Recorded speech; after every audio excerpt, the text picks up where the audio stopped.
Hello दोस्तों, नमस्कार। आज हम स्टार्ट कर रहे हैं हिस्ट्री का मॉडर्न इंडिया पोर्शन, जो कि यह उसका पहला वीडियो है और हम इसी क्रम में इसके सीक्वेंस में पूरे मॉडर्न हिस्ट्री को कवर करेंगे। तो चलिए वीडियो को शुरू करते हैं। यदि आप चैनल पर नए हैं तो चैनल को सब्सक्राइब कर दीजिए और वीडियो को लाइक कर दीजिए। यदि आपको हेल्पफुल हो तो आप अपने दोस्तों के साथ भी शेयर कीजिए। तो चलिए अब देखते हैं मॉडर्न इंडिया की स्टार्टिंग कहाँ से होती। तो मॉडर्न इंडिया की स्टार्टिंग हम मानते हैं यूरोपियन का आगमन। तो जब यूरोपीय हमारे देश में आने लगे तभी से हम मानते हैं कि मॉडर्न इंडिया की स्टार्टिंग को लेके चलते हैं।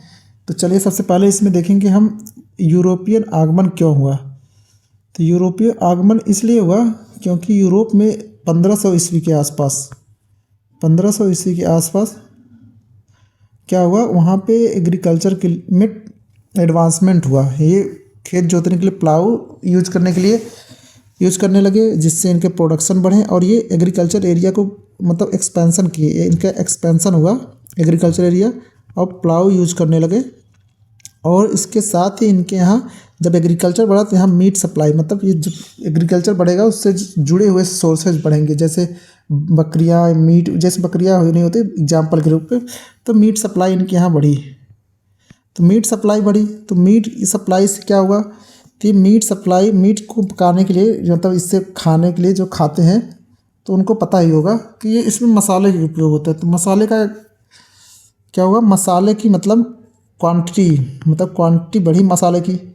तो इससे क्या हुआ, क्वांटिटी बढ़ी तो फिर इनको इंपोर्ट करना था।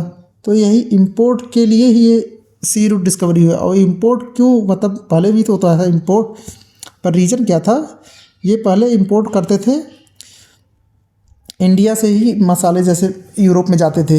तो इंडिया से जो मसाले जाते थे यूरोप में, ये मसाले क्या होते थे, इंडिया से मसाले जाते थे ईरान इराक के रास्ते हुए, ये इस्तांबुल के रास्ते ये सीधे यूरोप में पहुंचते थे। और सेकेंड रूट क्या था, ये सीधे यहाँ रेड सी से होते हुए इजिप्ट के रास्ते हुए ये सीधे जाते थे यहाँ से यूरोप में।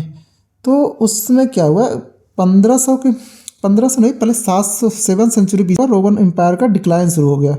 तो जब रोमन एम्पायर का डिक्लाइन शुरू हुआ तो वहाँ पे अब मुस्लिम शासक जैसे ओटोमन टर्क, ये 1453 में ये एक जगह थी कॉन्स्टेंटिनोपल, तो यहाँ पे ये कब्जा कर लिए, मतलब इनका अब शासन चलने लगा।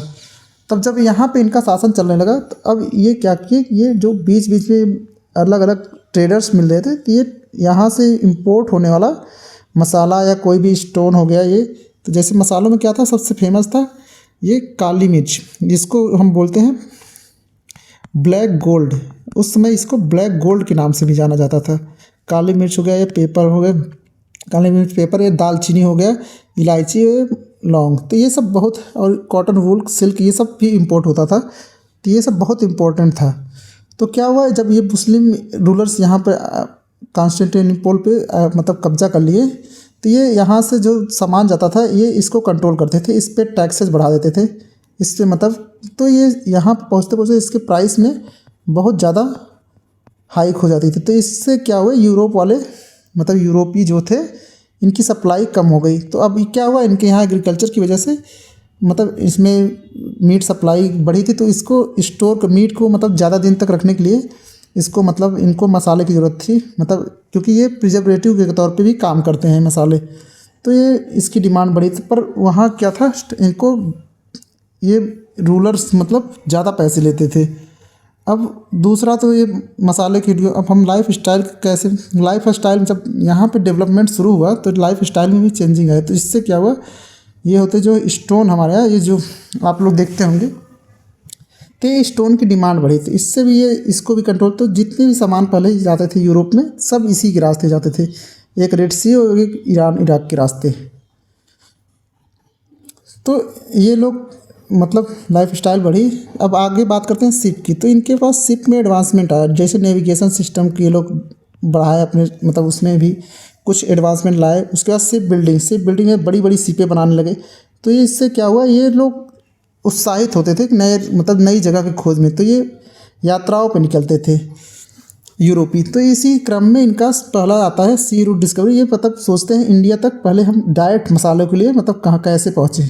तो ये डायरेक्ट मसालों के लिए इंडिया का नया रूट डिस्कवरी करने के लिए निकलते हैं। तो सबसे पहले इसमें निकलने वाला कौन था, तो सबसे पहले देखेंगे हम यहाँ कोलंबस था।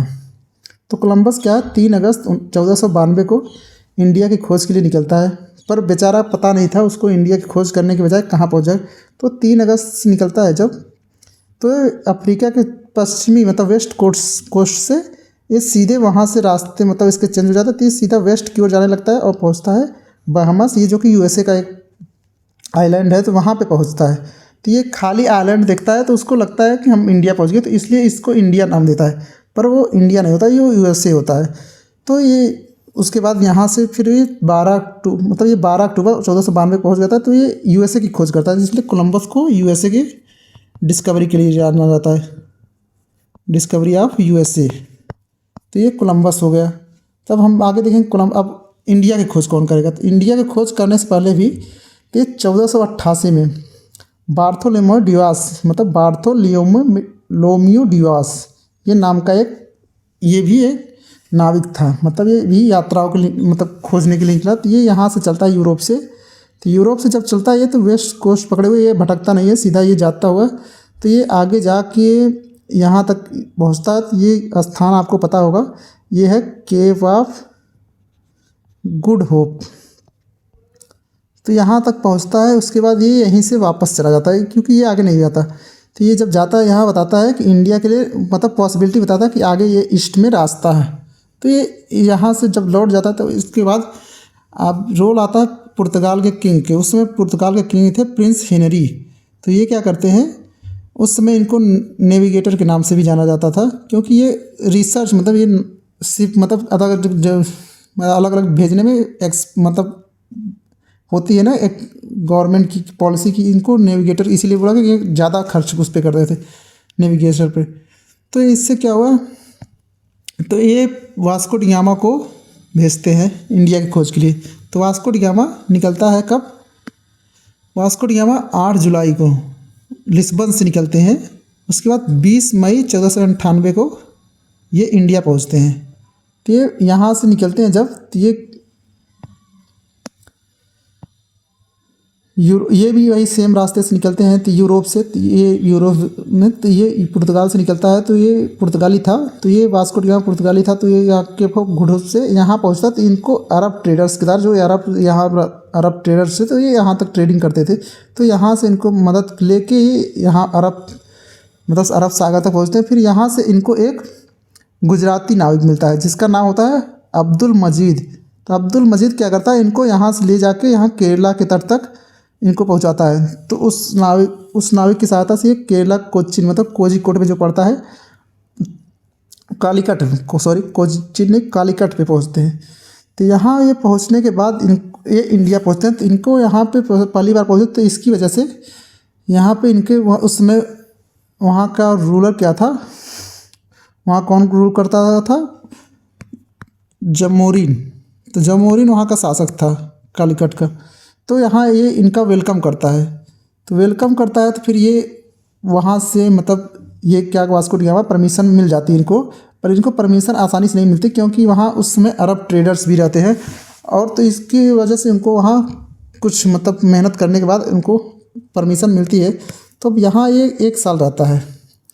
तो ये 1 साल रहता है जब, तो यहाँ से जो मान लीजिए अब जाते टाइम, तो ये जाता कब है, तो 1499 में जब ये रिटर्न होने लगता है, तो यहाँ से जो भी सामान जो से सबसे ज़्यादा काली मिर्च मतलब ब्लैक गोल्ड लेके जाता है। तो ये बड़े बड़े कार्गो लेके मतलब यहाँ से निकलता है। जब यहाँ से लेके निकलता है वो यूरोप में जाता है, तो उसको 50 गुना मतलब 50 गुना से ज़्यादा मतलब बोला जाता है कि वहाँ पे बेचने पे प्रॉफिट होता है। तो इसी प्रॉफिट को देखते हुए सभी यूरोपीय देश, जैसे अभी पुर्तगाल आए थे सबसे पहले, पुर्तगाली आए थे, तो इसके बाद डच आते हैं। मतलब ये पुर्तगाल फिर से आएंगे, पर आगे देखेंगे डच भी आएंगे, ब्रिटिश भी आएंगे, उसके डेनिश, फ्रेंच। तो ये अलग अलग वहाँ की मतलब जब इतनी प्रॉफिटेबल बिजनेस रहेगा तो कोई भी आना चाहेगा, तो इसलिए सभी यूरोपीय देश आना चाहते हैं। तो इसी क्रम में फिर से ये पुर्तगाली मतलब ये वास्को डी गामा फिर से आएगा, पर उसके बाद ये भी आएंगे। तो ये अब अगले वीडियो में देखेंगे। इस वीडियो में बस यहीं तक। तो अगर ये वीडियो आपको अच्छा लगा हो तो वीडियो को लाइक कर दीजिएगा और चैनल को सब्सक्राइब कर लीजिए। और अगर कोई डाउट हो तो हमें कमेंट बॉक्स में पूछ सकते हैं। तो मिलते हैं किसी नेक्स्ट वीडियो में, तब तक के लिए धन्यवाद। जय हिंद, जय भारत।